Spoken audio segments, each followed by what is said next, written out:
Muito boa tarde, sejam bem-vindos ao De Tudo Um Pouco. Esta sexta-feira estamos no interior dos estúdios do Rádio Clube de Angra, mantendo esta parceria entre a Azormais Produções e a Voz da Terceira. Connosco, e como sempre, às sextas, no De Tudo Um Pouco, está Luís Leal, Mónica Seidi e Graça Silveira. Vão ajudar-nos a compreender um pouco daquilo que são os principais temas da atualidade dos últimos dias. E hoje começamos, boa tarde aos dois, Luís, por ti, porque a SATA volta a apresentar prejuízos. Agora os resultados de 2020 são finalmente conhecidos. A justificação para mais 88 milhões a somar aos que já lá estavam são agora o Covid. Olá, boa noite a todos, boa noite às minhas colegas de painel e a ti, a todos aqueles que nos ouvem. Bom, aquilo que se passa com a SATA, no fundo, é o reflexo daquilo que se passa, parece-me, com todas as companhias aéreas do mundo. Portanto, esta questão dos prejuízos consecutivos, sobretudo aprofundados após o início da pandemia, é algo que me parece normal, infelizmente, mas é uma crise mundial que afeta sobretudo este setor da aviação. Em relação àquilo que são o fecho de contas, bom, do primeiro trimestre já estava na Assembleia, e há aqui um pormenor que não posso descurar a intensidade da pandemia, mas são substancialmente maiores, fazendo uma análise comparativa ao período semelhante do ano passado, os prejuízos da SATA. Eu desejo que este processo seja controlado, seja, enfim, anulado, mas eu acho que temos de ter todos a consciência de que a SATA precisa de sobreviver com o apoio de todos os açorianos, porque a SATA é boa. Mais apoio ainda, Luís? A SATA, é preciso olhar para a SATA, sobretudo a SATA Internacional, como algo que é bom para os açorianos. É a SATA, ou a capacidade instalada da SATA, permite reduzir as assimetrias entre as ilhas. Se não tivéssemos uma SATA, a coisa seria bem difícil. Se fosse uma lógica privada, não havia sequer qualquer tipo de aviação disponível que justificasse aquilo que a SATA faz. Até este novo Conselho de Administração, de gente tecnicamente dotada, até se poderia colocar em questão, uma vez que poderia ser de gente que não era do setor, mas eu tenho fé que este Conselho de Administração, que foi mantido pelo atual Governo, consiga ter uma postura de luta e de ultrapassar esta crise, que é transversal a todas as companhias aéreas da Europa e do mundo. Portanto, Graça Silveira, boa tarde. É perfeitamente normal que a SATA continue a dar prejuízos. Muito boa tarde aos ouvintes da Rádio Clube e das Azormais, aos colegas de painel, ao nosso moderador.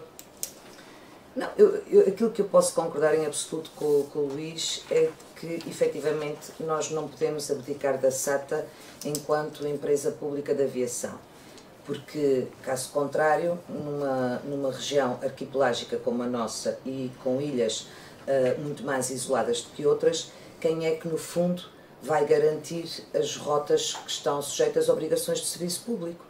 Portanto, as gateways, e nomeadamente Faial, Pico e Santa Maria, se não houver nenhuma outra companhia que queira voar para as rotas sujeitas a obrigações de serviço público, nós temos que ter um plano B. E o plano B é uma companhia pública de aviação, que é isso que, no fundo, a SATA Internacional tem feito e de resto, assegurou estas gateways com obrigações de serviço público.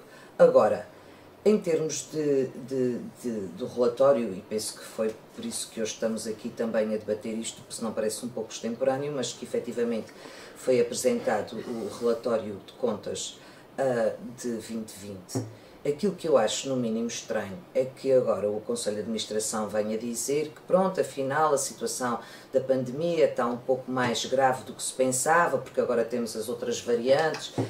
Quer dizer, ainda há relativamente pouco tempo aqui no programa tivemos a discutir o plano de reestruturação da SATA e já na altura achávamos que era perfeitamente hilário pensar que em 2021 os prejuízos da SATA seriam apenas de 28 milhões e que em 22 não ia haver prejuízo e em 23 já teríamos um lucro de aproximadamente 23 milhões de euros. Ou seja, pondo as coisas em contas simples, se em 2020 temos um prejuízo, ou tivemos um prejuízo, a SATA teve um prejuízo de 88 milhões de euros e é previsto no plano de reestruturação da SATA que em 2021 só teríamos 28 milhões de prejuízo, quer dizer que este Conselho de Administração da SATA, achando em plena pandemia, conseguia reduzir 60 milhões de prejuízo. Isto são contas simples, quer dizer, não há muita volta a dar. Mas todo este exercício agora de comparar os prejuízos ou o desempenho da SATA em 2020 com 2019 é completamente nonsense, quer dizer, é comparar o pior ano da SATA em plena pandemia com o melhor ano da região em termos de turismo, que foi 2019. Mais grave que isso tudo é que o passivo da SATA passou de 465 milhões de euros para 636 milhões de euros. Eu sinceramente já não sei bem o que é de comentar em relação ao que se passa na SATA, mas que eu acho que alguém tem que prestar contas por toda uma gestão incompetente, com conselhos de administração, com administradores a ganharem ordenados milionários, em que se leva à ruína uma empresa pública e depois ninguém é responsabilizado. Quer dizer, isto é inadmissível. Ou seja, alguém tem que ser responsabilizado pela gestão danosa de uma empresa pública, porque nas empresas privadas assim o é. Eu não acredito que exista ninguém que tenha uma empresa privada que tenha um administrador... Ou intervém as autoridades judiciais, ou então comissões de inquérito à SATA, são muitas já e com relatórios extensos. Houve uma durante a governação socialista. Especificamente, depois mas houve uma relativamente ao setor público empresarial que se setou. Eu acho que não pode ser um deve haver agora mais político.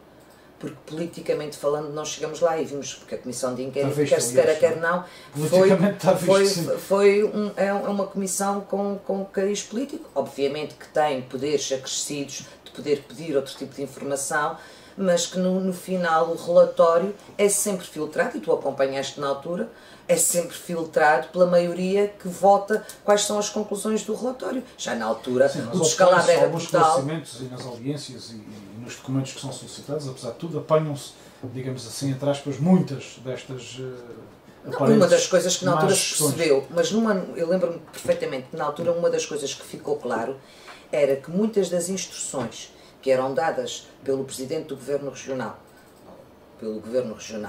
como acionista máximo à SATA, não ficavam escritas.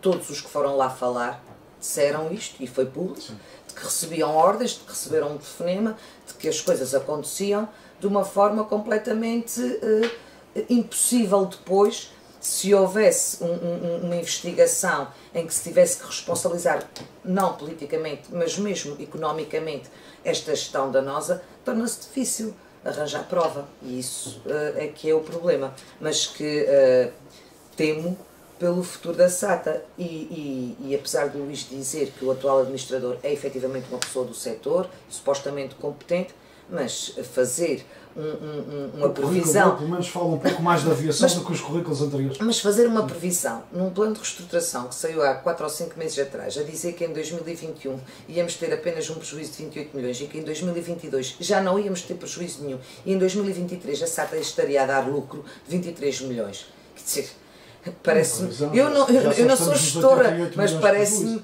no mínimo, muitíssimo otimista. Muito bem. E pouco credível. Mónica, boa tarde. Como é que se pagam 636 milhões de euros de uma empresa que é fundamental e que, ano após ano, só aumenta este passivo? Muito boa tarde a todos. Bem, Pedro, essa é a pergunta que todos nós gostaríamos de dar a resposta. 636 milhões de euros. Evidente, mas antes de começar, acho que, e corroboro aqui a ideia que já foi dita e que já foi afirmada pelos meus dois colegas, que a SATA é essencial para os Açores e para os açorianos, isso é inquestionável. E de facto podemos até justificar algum desses números com aquilo que se passa nas outras companhias, ou aquilo que se está a passar com a SATA também se passará com outras companhias a nível mundial. Mas de facto os resultados a nível de números são avassaladores, mais 80 milhões em 2020, mais 34 milhões que em 2019 e apenas mais 21 milhões quando comparado com 2018. E o que é que podemos aferir daqui? Eu não tenho dúvidas.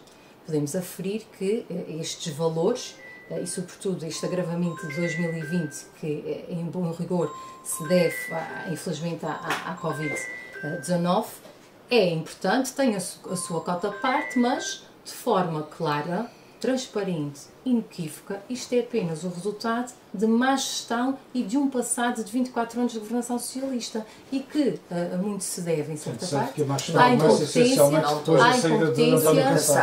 incompetência de Vasco Cordeiro e das suas decisões para gerir a SATA. Desculpa, e houve prepotência de Carlos César que quis pôr o Cansado a andar. Sim, isso no processo de renovação da frota para mim é muito claro. Mas Vasco Cordeiro assumiu politicamente a responsabilidade de muitas das rotas deficitárias. Exatamente, mas isso para mim é muito claro. Isto é o reflexo de má gestão e uma herança pesada que a governação socialista nos aqui deixa. E como a Graça já falou, quer dizer, os números referentes ao passivo são exorbitantes, mais 500 milhões de euros em 2019, em 2020 ainda mais 140 milhões de euros, e a pergunta é simples, alguém tem que ser responsabilizado por isto, alguém tem que ser responsabilizado por isto.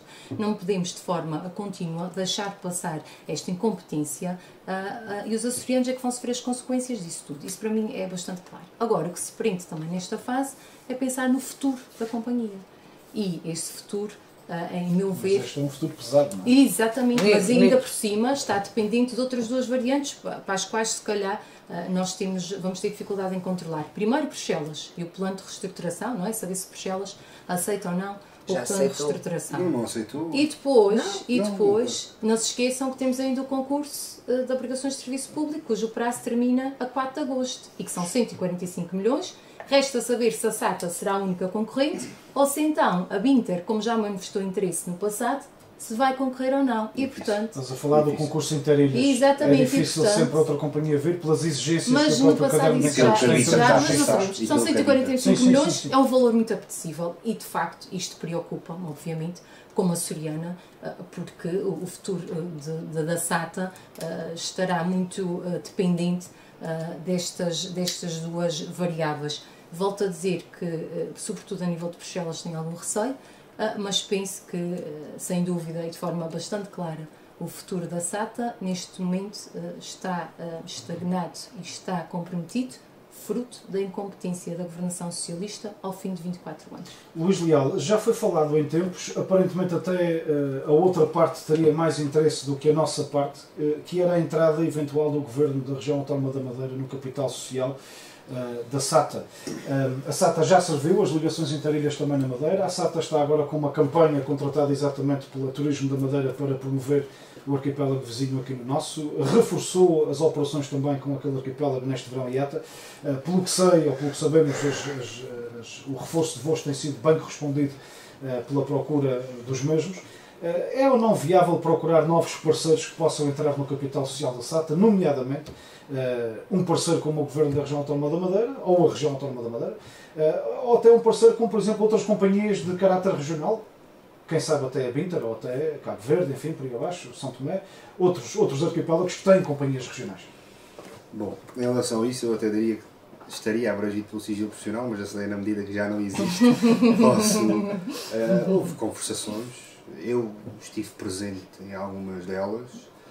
Houve uma situação que parecia que estava tudo certo, pelo menos havia um enorme interesse de uma grande companhia, e a dada altura esta pandemia de facto deixou tudo por água abaixo. Estávamos em pleno plano de reestruturação, havia capital estrangeiro interessado. A hipótese que colocas do Governo Regional da Madeira acho que pode ser estudada, como todas Já as chegou a ser outras. falada no passado? Houve, e foi de facto falado, mas também é preciso não esquecer que o Governo Regional da Madeira tem de gerir a sua dívida, não é? É aquilo, tudo indica que ainda não está resolvido. De todo modo, acho que todo o capital eventualmente a ser injetado, desde que a região não perca a capacidade de gestão da SATA, acho que é obviamente bem-vindo. A abertura de capital social da SATA até ao montante máximo, na minha opinião, de 49%, pode e deve ser bem-vindo, mas com a entrada desta pandemia desfazou por completo todos e quaisquer potenciais investidores externos, e nós estamos a olhar para uma reestruturação a nível mundial no setor. Portanto, Acho muito difícil, nesta fase, que alguém pense em comprar a SAT. Acho que está tudo a ver, sobrevive, não é? Mas há esta tudo o que posição querem. externa. Comprar uma empresa falida com as suas pela rua da amargura. Havia manifestações intensas de interesse, coesas, ou de uns nomes, mas estive sentado com eles, muito apetecíveis, e que é uma pena as coisas não terem acontecido, mas de facto a pandemia nessa matéria desfasou a situação da realidade. Agora, qual é que era a grande questão a ter em conta aqui? Era 49 ou 50? Do ponto de vista societário, é 50-50, a decisão tem que ser E o equilibrada. interesse é essencialmente nas ligações interilhas ou essencialmente na vertente internacional das Vamos lá ver, as ligações interilhas têm a coisa completamente apetrechada na medida que existem as OSPs, não é? As obrigações de serviço público. Aqui é numa lógica de braço armado. Podem ser melhoradas, podem e devem ser melhoradas. Aquilo que eu percebi... Neste momento a SATA responde pela capacidade que tem. Sim. Este dossiê não estava comigo, mas no âmbito de várias reuniões que tive com potenciais investidores estrangeiros, percebi que havia uma lacuna, olhando para o mapa europeu, havia, portanto... No meio do Atlântico. Acima. No Atlântico Norte. Exato. Eu estive sentado à frente de uma das pessoas que até criou o conceito de stopover. Eu lembro perfeitamente de ele explicar isto, que é, portanto, entre Paris, Madrid, Barcelona, Lisboa, toda esta parte central estava bem tranquila e bem trancada. Havia toda uma parte norte com países riquíssimos e com uma grande capacidade de afluência, Dinamarca, Suécia, Suíça, por aí fora, Noruega, que poderia haver uma comatação desta lacuna por cima. E, portanto, havia espaço para, do ponto de vista estratégico, haver injeção de capital na SATA. E também na altura se falou, não sei se isto foi só conversa, de que mesmo por parte dos Estados Unidos da América havia companhias que lhes saía mais barato, em vez de fazerem a costa norte toda dos Estados Unidos e depois atravessarem o Atlântico mais a sul, viajarem diretamente do norte para o centro Atlântico Norte e depois a Europa, e que os Açores eram muito apetecíveis nesse sentido. Até porque os obriga a terem encargos muito grandes, com os custos que têm que pagar nas pistas onde aterram e pessoal que tem que trabalhar nessa... E portanto, que tinham várias... O que diziam é que era muito apetecível a licença que a SATA Internacional tinha em Boston. Porque acho que aquilo tem um limite de cota. E era muito apetecível, isso era um ativo na perspectiva de quem queria investir. Sim. Essa lógica que estás a dizer, eu não tive, mas... Nomeadamente os slots que a SATA tinha. É os slots, exatamente. Os slots designam tecnicamente slots. Mas houve uma parte da diáspora açoriana que tentou ainda se movimentar no sentido de investir. Houve. Mas faltava-lhe tecnicidade. Mas houve. Mas é uma situação muito complexa de pré-pandemia. Então, quando houve pandemia... Graça Silveira, continuamos por um lado agora presos a esta nova variação da desculpa, que é a pandemia, e por outro, há necessidade efetiva, como constatava a Mónica, de que é preciso responsabilizar. Não havendo até o momento nenhuma responsabilização de ninguém, nem de nenhuma decisão, o que é que este governo, enquanto representante relacionista que somos todos nós, tem efetivamente que fazer na busca da responsabilização, pelo menos, e depois de coartar este descalabro financeiro que é ano após ano a SATA? Bom, eu penso que para já é aguentar de remos. Quer dizer, estamos a falar de aviões, mas a minha tendência é sempre ao barco. Não, porque a verdade é que ninguém faz ideia de qual é que vai ser a evolução da pandemia. Portanto, a desculpa que vinha agora na comunicação social foi o aparecimento destas novas variantes com uma maior capacidade de infecciosidade, ou seja, de contaminar, e que, portanto, se calhar aquilo que o ano passado se pensou, que em 2021 íamos estar todos com imunidade de grupo e que íamos ter todos passaportes, e a operação de e que ia toda a gente poder, pelo menos no segundo semestre, começar a pensar em alguma normalidade, deixou de acontecer. Portanto, penso que essa é a lição. Ponto 1. Neste momento, até se perceber como é que vai ser a evolução da pandemia, como é que vai ser a evolução das relações internacionais em termos de turismo, em termos de passaportes sanitários, etc, etc. Porque eu já disse várias vezes a questão do passaporte sanitário... Certificado digital. Sim, o atual. É uma falácia, porque todos nós já começámos a perceber que há várias pessoas que estão vacinadas e que positivam e que são os responsáveis. O facto de estás vacinada não te torna imune. Não é tornar imune, é que não te impede de seres tu a contaminar. Mas viste o que é que o Boris Johnson disse? Não, mas isto... Dia 19, portanto, começa a haver novamente uma vaga, uma doutrina, sobretudo na vertente mais anglo-saxónica da Europa, em que há vacina, há imunidade do grupo, vamos abrir, vamos continuar as nossas vidas e é um pouco... Vamos ver o efeito que isto vai ter. A Inglaterra, dia 19 de julho, retoma totalmente.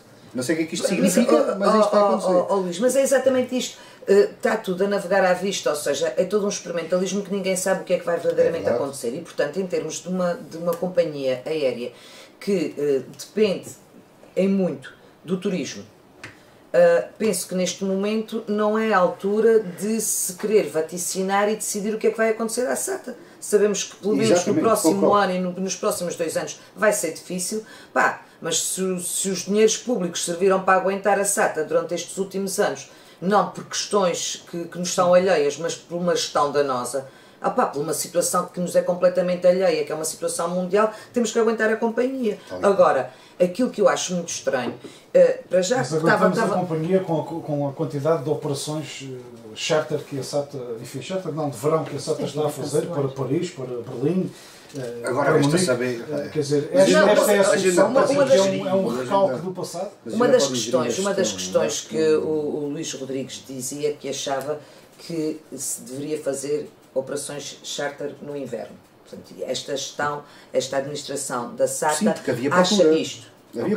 Não, e em termos de ser mais uma forma de rentabilizar a companhia. Ele defendia os voos charter no inverno, que acabaram por também não acontecer. Mas na altura, lembro-me que ele deu vários recados, mandou vários recadinhos, tanto ao Governo Regional como ao Governo da República, exatamente da forma como os cadernos de encargo estavam a ser feitos para as obrigações de serviço público. Certo. Que a maneira como estavam a ser feitos tornavam muito pouco apelativos. Não era só por uma questão dos milhões que tu estás a dar, é depois de todo a ineficiência que a operação tem, que mesmo com aquela ajuda de dinheiros públicos, a empresa não quer pegar naquilo. E portanto, eu lembro-me que deu, ninguém quis saber. Portanto, também não é ninguém quis saber, já falámos isto às vezes sem conta, o Sr. Secretário Regional dos Transportes veio dizer que veio pôr cá para fora um novo modelo, mas não é justo a gente o Vice-Presidente disse que não, e ficámos com não é justo, não é justo, vamos a tratar de factos. Olha a TAP.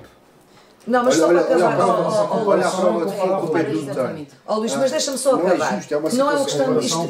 Aquilo que eu estou falando. Pode-se discutir o passado, mas neste momento é. Naquilo que eu estou a dizer, neste momento, que é a forma como são feitas as obrigações de serviço público, os cadernos de encargo. Isso compete ao Governo desenhar as coisas devidamente, não é?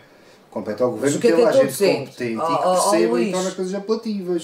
Estás a dizer que não é justo dizer isto não é uma coisa de hoje nem de ontem. Não é justo discutir a situação financeira da SATA. Pronto, mas eu não estava a falar da questão financeira, eu estou a falar de coisas que se pode fazer na SATA, que estão paradas e que eu não percebo porque continuam paradas. Nomeadamente, e já disse, é a terceira ou quarta vez que digo isto neste programa, de que não percebo como é que o novo modelo de obrigações de serviço público, não interilhas, mas o novo modelo, ainda nunca ninguém falou. Por isso é que a próxima remodelação do Governo, o Secretário dos Transportes vai sair, ponto, é isto que vai acontecer. Mas não é justo talvez falarmos nisso. Luís, eu peço imensa desculpa. Para um comentador que supostamente deve estar a fazer comentário político, diz que não é justo falarmos da situação da SATA agora, mas vem dizer o que é que o Governo vai fazer. Já é justo. Não, mas é um comentário político. Ao Sr. Secretário dos Transportes, é justo o senhor fazer as malinhas e andar a tentar governar coisíssima nenhuma. Sobre este tema, mais algum apontamento que queres fazer? Apenas acrescentar, e isto naquilo que estávamos a falar, a nível da responsabilização das pessoas, finalmente este governo de coligação conseguiu que fosse aprovada uma auditoria financeira e operacional às contas da SATA. Uma auditoria, chamar-lhe mais uma caça às bruxas. É como tu quiseres chamar, mas ao menos acho que será algo mais eficaz e que exatamente. Um órgão de soberania, não? Não, mas teremos um Tribunal de Contas que irá realizar uma auditoria financeira e operacional às contas da SATA entre o período 2012 e 2020 e que obviamente deposite toda a confiança e que efetivamente se chega a conclusões, aliás, o problema é relativamente que eu a esta questão dizer. danosa, porque os açorianos não podem continuar. Sobre essa questão da entrada de novos parceiros no capital social da SAT, não ouvi a vossa opinião, mas obviamente tenho interesse nisso. Mas eu posso dizer, em relação à Madeira, eu acho que numa lógica empresarial fazia todo o sentido. Sim. Numa lógica política acho muito complicado, quer dizer, mete dinheiro e depois não manda e são 2 governos. Se fosse uma empresa privada, neste momento, não sei que faças um plano social em que tenhas o mínimo de obrigações e mas acho complicado gerir isso. Haver ali uma obrigação tipo X voos para Porto Santo, X voos para Madeira, é possível, mas é sempre contestável. Mas do ponto de vista societário é possível, do ponto de vista estratégico também, mas depois os gajos... Em termos políticos já acho um bocadinho complicado. Mas em relação àquilo que a Mónica estava a dizer, e por isso é que eu fiz o comentário que fiz há pouco, não tenho dúvida nenhuma de que o trabalho que o Tribunal vai fazer é sério. Agora, o grande problema é que na responsabilização depois individual vai ser complicado porque muitas das ordens eram dadas por telefone. Foi a questão que quase todos os que foram ouvidos nessa comissão de inquérito basicamente disseram aos deputados: pois é verdade, o senhor pegou no telefone e disse que era para fazer e eu fiz.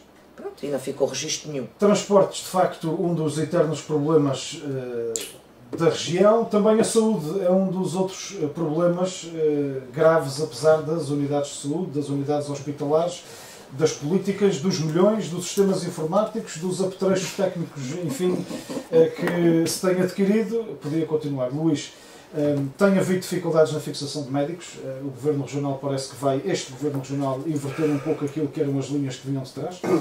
Foi também esta semana anunciado a resolução de problemas antigos ao nível laboral com algumas categorias, através da reposição das categorias e das remunerações associadas no setor da saúde. E pelo que sabemos também está, já agora por meio tento enfim, mostrar aqui tudo isto, está a terminar o prazo de mandato do Conselho de Administração do Hospital Santo Espírito da Ilha Terceira, se é previsível que não seja reconduzido, que seja reconduzido. O que é que tens sobre isso a dizer? Daquilo que me informei, no que diz respeito aos bolseiros da região, aquilo que me indicam é de que a maioria não quis voltar, porque obrigavam no fundo os médicos especialistas, à exceção do que dizem na generalidade os de medicina geral e familiar, mas obrigam no fundo a que esses médicos especialistas ficassem em regime de exclusividade no público. O que é que isto quer dizer? No mundo atual é completamente inconcebível que isso aconteça.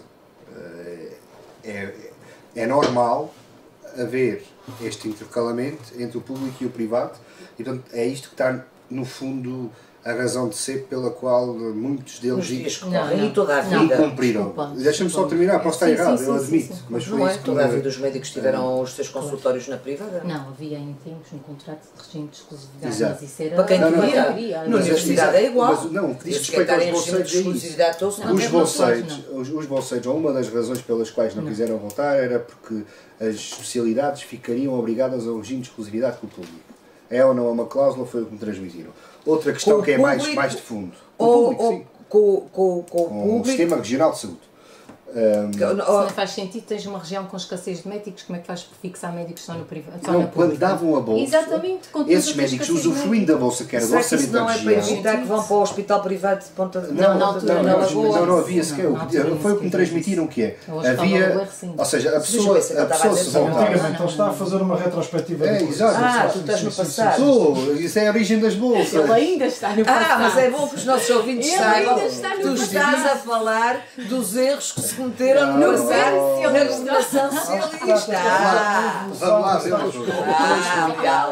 Estou a explicar a razão pela qual... Estou a explicar a razão pela qual me transmitiram que as bolsas que eram dadas aos estudantes de medicina da região, com o compromisso de voltarem, porque é que muitos deles incumpriram com essas bolsas e não voltaram? Porque a mas havia espaço para esse incumprimento? Havia, porque a maioria das especialidades... Tinham que devolver o dinheiro da bolsa. Não, tu estás a falar da bolsa que era dada aos estudantes de medicina. Foi isso que eu estou a dizer. Mas tens aqui o problema surge com médicos especialistas, não são estudantes de medicina. Os sim, estudantes de medicina tinham um apoio. Não, e tu depois tinhas que devolver essa bolsa em trabalho. Para a região.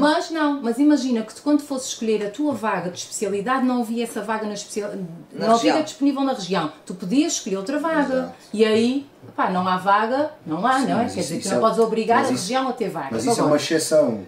Não, mas aí Aí- está, aí Nós não- temos uma mas falta aí- de médicos, mas mas aí aí não é tão exatamente. exceção. Então, mas eu não estava a colocar as pessoas nessa situação. Aí não incumpre. Agora, o que acontece é para os especialistas. Mónica, o que estás a falar é de uma exceção àquilo que existe. O que eu estou a dizer é o princípio. O princípio daqueles estudantes de medicina que tiravam a especialidade e as especialidades existiam na região e incumpriam porque tinham que ficar em regime de exclusividade nos hospitais da região. Ponto. O que é mais relevante discutir aqui? Sistema de incentivos para a fixação de médicos. O interior fez isto. Sim, Faz, mas cá O importa interior talvez, fez recuando também à história, recordar que a Luís Cabral, quando é secretário regional da Saúde, Termina essas acaba bolsas. com esse sistema de incentivos à Certo, fixação. certo. Isto tem que ser discutido, tem que começa ser a voltar a analisado. teoria da contratação Tem por que ser catálogo. discutido, tem que ser analisado enquanto fator determinante ou não para fixar médicos. Mas existem outros, para além dos financeiros. Investigação, parece que os médicos, e muito bem, é uma carreira que merece investigação e alguma dificuldade, formação, mais dias de férias, vagas em creches e ATLs para as crianças, até no interior penso que é uma medida quase inconstitucional, um critério de preferência para o cônjuge na aplicação Não, de isso direitos. é o PAN. Como já Não, o PAN... Outra questão indireta o PAN, e relevante nesta Luís, matéria. O É só PAN termino e depois- propôs na Assembleia Legislativa Regional mas ele está a que falar de algo que existe para a nível do virem interior. para No cá interior existe. No interior existe. cônjuge Pronto. tivesse prioridade nos concursos públicos. Só faltava outro fator a esposa indireto. do seu doutor passar à frente dos outros É todos. verdade, e concordo com isso. Achas que isso não aconteceu durante estes anos todos? Ah, sim, mas em ok. letra de lei, e que nós sempre criticámos. Tá bem. E que nós sempre E outra criticámos. questão Agora, Agora indireta. estás claras na resolução. mas pronto. não está nada. Não está. Não está porque não Está na ficou. resolução escrito prioridade dos concursos. Posso Mónica, terminar? mas como... Mas deixa eu terminar. É só para terminar. Mas sabe- Outra questão indireta, já falas. Ai, o microfone. Outra questão indireta que eu acho que é relevante em matéria de fixação de médicos. A criação, e bem, do Hospital Privado dos Açores, com recurso a fundos europeus totais de investimento, permite que haja uma nova fixação de médicos especialistas.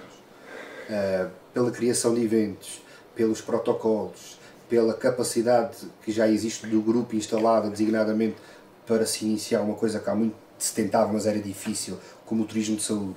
Isto poderá dar origem a Turismo de saúde continua a ser uma quimera. Não é uma quimera, porque de facto, olha uma coisa, o hospital privado foi criado na Lagoa e ao lado o que é que tu tens? Tens o Hilton. Não é à toa, a estratégia aqui implementada, ao menos parece. Mas isso não é turismo de saúde. Não é, mas Mas tem vai a ser. ver, Mas vai tem a Não, é ver. assim, há pessoas que se vêm tratar para aquele hospital e que têm poder de compra e que querem ficar num bom hotel. Isto é turismo de Ao saúde. lado. Mas estás a Não, qualificar turismo de saúde é vir para isso. cá Não é fazer termas. Não é Não é termas, só isso é isso. bem-estar. Os Desculpa lá. Por exemplo, isso isso é turismo de bem-estar. da Sim, medicina mas termas já não dentária. temos, quer dizer, Isso é Preços da turismo medicina bem-estar. dentária. Muito Outra mais coisa justo. é que eu acho que É só muito Miguel mais aí teve justo. bem, a terceira também Eu merecia. concordo. Era Deixa o Luís turismo. acabar, se houver conversa Um para bocadinho lá é entre preciso. vós. Meninas, por favor. Aqui a questão do hospital privado, acho que é fundamental, como eu disse, na criação de eventos, trazer malta especialista, os chamados gurus internacionais, e isto também contribui para um bom nome da região em matéria de saúde, e isto atrai, faz brand awareness, cria buzz, como se diz. Já começa o atrai. inglês. Não, mas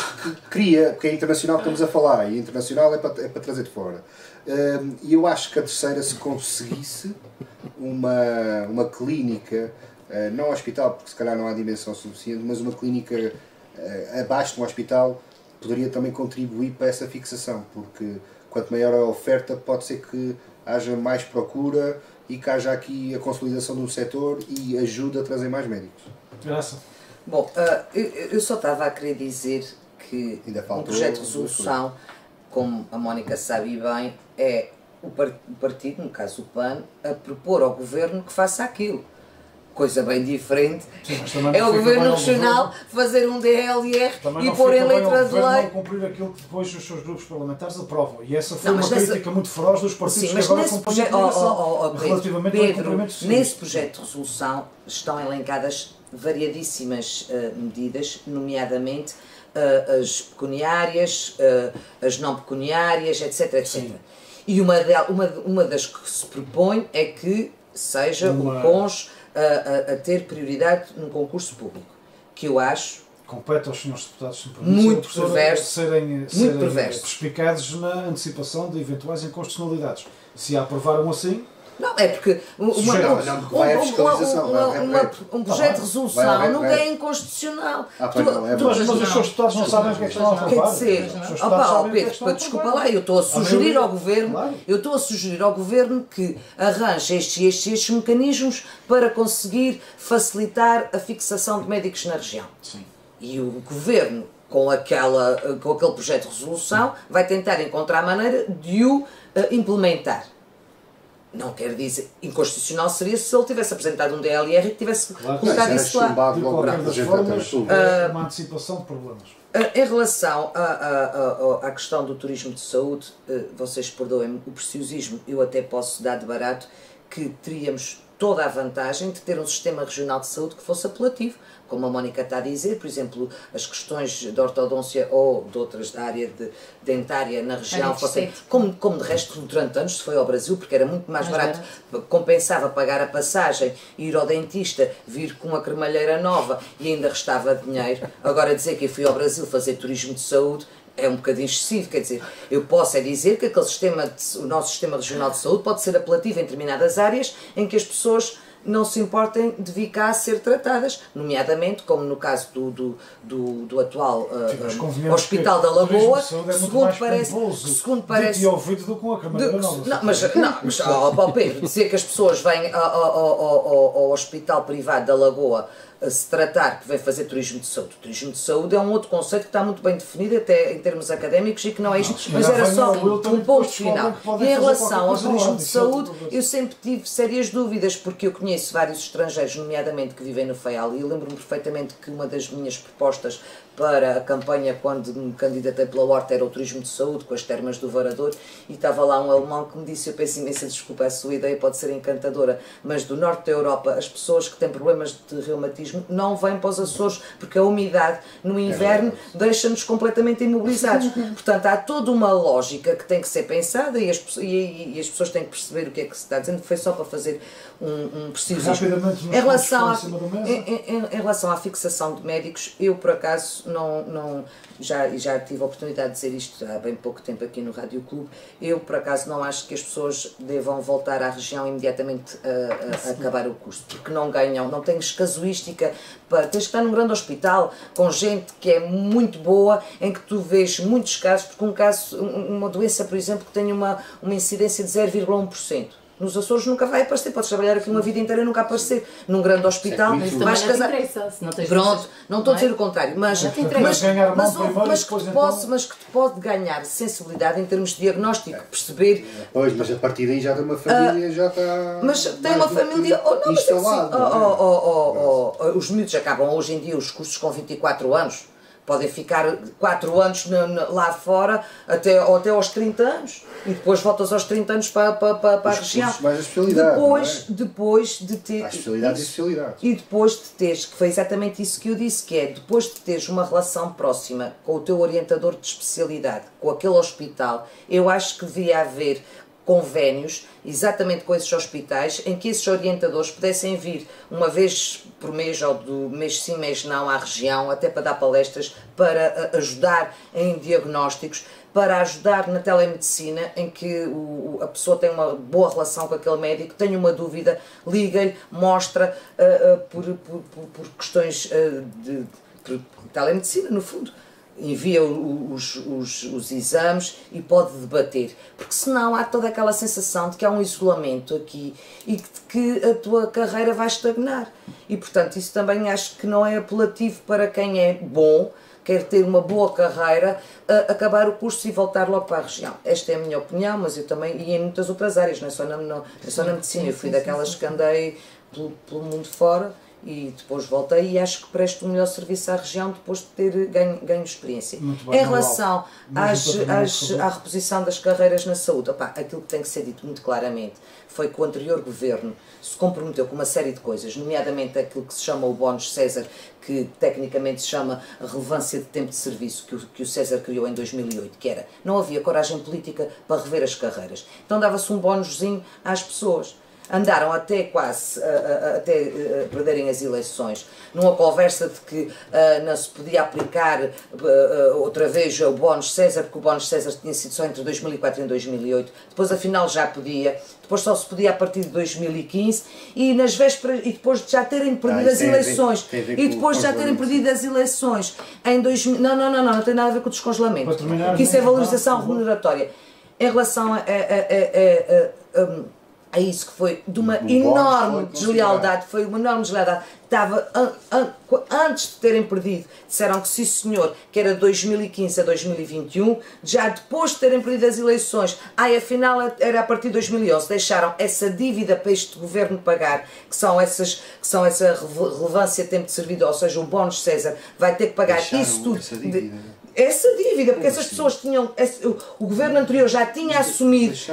Deixaram essa dívida. E explico-te porque, Luís. Mas a gente deixou o excedente orçamental para pagar. Luís, não fugiste. Não sei se airosamente ou não da reposição das carreiras da saúde. Falar sobre este assunto. Tiveste. Luís. Temos que passar à Mónica. A Mónica tem que falar também sobre isso. Eu vou só acabar. Luís, porque assim, tem muito pouco tempo a dizer. E assim, deixou duas dívidas. 2011 a 2021, os bónus César para pagar. E a valorização, e foram os próprios sindicatos que disseram, as valorizações remuneratórias que foram aprovadas pelo anterior governo, que foi do descongelamento das carreiras da Lei do Orçamento de Estado 2018, que até hoje não pagaram um único escudo. Só aos enfermeiros, entre os bónus César e a valorização remuneratória, tem 12,1 milhões para pagar. Só para os enfermeiros. Foi o dinheiro que o Luís diz que lá ficou, portanto... E este governo já se comprometeu com os sindicatos que vai pagar. Todas estas situações que afetam o setor da saúde, sendo certo que teremos, obviamente, que no próximo programa começar por aqui, eventualmente, para podermos, com outra calma, analisarmos esta temática. Bem, em relação aos incentivos, isto tem sido algo que se fala constantemente. Eu lembro-me até na discussão de planos e orçamentos interiores, até em tom de brincadeira, eu costumava dizer que era sempre o mesmo valor, 100 mil euros, 100 mil euros, 100 mil euros. E, portanto, claramente aqui com este valor fixo, se percebia que não havia uma verdadeira política para criar, de facto, verdadeiros incentivos. O que está agora em vigor, portanto, são incentivos que ao fim do primeiro ano há um acréscimo de 1.500 euros, ao fim do segundo ano, sobre o vencimento normal do médico, ao fim do segundo ano esse bónus passa para 750 e ao fim do terceiro ano há um bónus de 500 euros. O atual governo já melhorou. É óbvio, isto é insuficiente. Mas isto é insuficiente. Sim, ainda não mudou, está publicado, mas ainda não... Não, já aprovou. Já aprovou, mas ainda não está... Olha, ainda recebo. Portanto, agora, os tais 40% sobre a remuneração base foi publicado e aprovado, portanto, no Orçamento da Região. Mas agora, também está só ao abrigo dos incentivos. É assim, isto é muito claro e de forma transparente, porque também fiz a minha formação fora.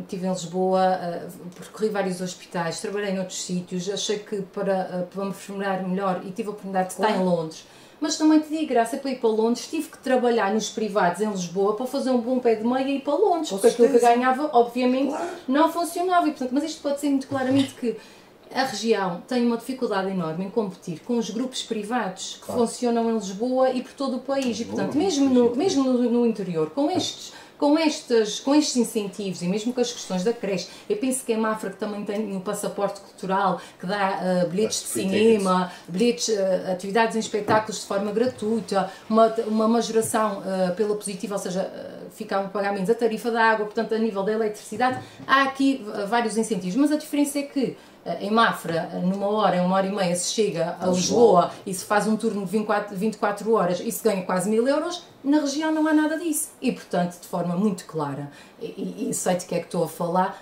as pessoas mandam-se por dinheiro. Pronto. Se isso é suficiente ou não. Para alguns sim, para outros não. Tu tens casos que... Qual é o valor base da remuneração de um médico? É que eu vou-te falar em... Está publicado e é igual para todo, está publicado e é igual para todo, e é igual no país inteiro. Desde a introdução com a vinda da Troika, isso ficou igual, não há aqui exceções. Agora, até me perdi naquilo que ia dizer, mas isso para te dizer que tu tens situações de pessoas que de facto têm uma forte ligação à região e têm essa pretensão em voltar. questões familiares. Que os cative. Não digo que não há nada, mas temos aqui a nível de competitividade é muito difícil. Tu, a nível de dinheiro, tens outros grupos que obviamente são muito mais apetecíveis do que vir trabalhar para a região.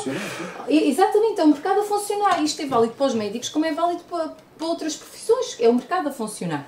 É claro que aqui é muito mais apetecível tu criares família, não é? Claro. Tens outras condições de vida, e os custos de vida, e o custo de vida também é menor. Completamente ganhas menos, mas também gastas menos. Gastas menos. Comparativamente a Lisboa. É verdade, nesta fase é verdade, mas é muito mais apetecível. Estou 5 minutos do hospital e estou 5 minutos da Silveira, quer dizer, isto para mim pesa. Para mim pesa. Agora, nem toda a gente tem esse ponto de vista e eu não critico, obviamente, felizmente, temos ambições diferentes. Isso não quer dizer que quem reside cá é inferior a nível de qualidade que os colegas que estão no continente. Não é nada disso.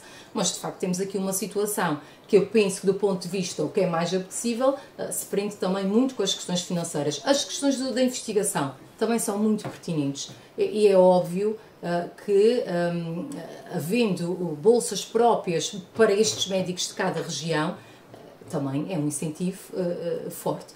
Agora, eu recordo que no passado havia algo que entretanto foi extinto, que a região tinha vagas próprias para a especialidade. E isso perdeu-se. E esses médicos dessa altura voltaram praticamente todos, porque eram contratos, eram obrigados, do ponto de vista contratual, eram contratos diferentes. Em relação às bolsas, há aqui uma confusão.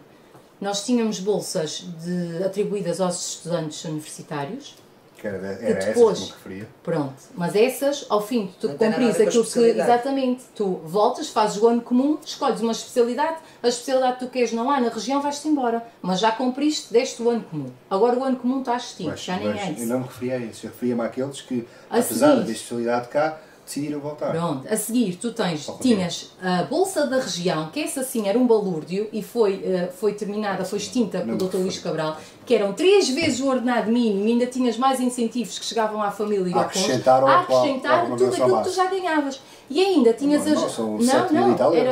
era muito dinheiro. E ainda tinhas outros incentivos que eram as vagas protocoladas, que essas sim abrangiam não só a região, mas outras regiões do país que de facto havia carência de médicos. Portanto, estamos aqui a falar de um interno de especialidade que, em bom rigor, ganhava muito mais que alguns diretores de serviço, porque era um valor astronómico. Pronto. Essa bolsa da região depois foi extinta, ficámos só com as bolsas das vagas carenciadas, que até entretanto eu penso que já nem existe. Portanto, neste momento, do ponto de vista de incentivos a quando a especialidade, não existe. Esta discussão é ainda mais profunda, na minha opinião. Isto deve ser estruturalmente resolvido na base da formação. A questão de não permitirem que haja medicina em faculdades privadas faz com que haja aqui um afunilamento e um corporativismo. Só quando houver uma maior oferta para que haja mais gente a formar-se é que internamente a Ordem dos Advogados vai ser pressionada dos médicos. Dos médicos vai ser internamente pressionada para que abra outras especialidades. Isto é estrutural. Portanto, a gente pode estar a discutir, mas isto é estrutural. Portanto, se há uma falta, eu não percebo porque é que não pode haver uma faculdade de medicina privada. Para que permita que haja mais formação a essa gente? Onde é que eles fazem a parte prática? Tem que ir para os hospitais públicos. E nos hospitais públicos já lá estão. Não, nos privados não podem também estar. Só tens o Hospital da Luz com capacidade, tu tens uma data de critérios. Lusíadas e o de Cascais. Critérios, Lusíadas tem medicina interna, é uma especialidade tem. Mas tu tens que, para abrir uma especialidade num hospital e tu para teres capacidade e idoneidade formativa, há uma série de critérios que tu és abrangido. Por exemplo, aqui em Angra, tu não tens nenhuma especialidade que se faça do princípio ao fim. Isso é um resquício de corporativismo.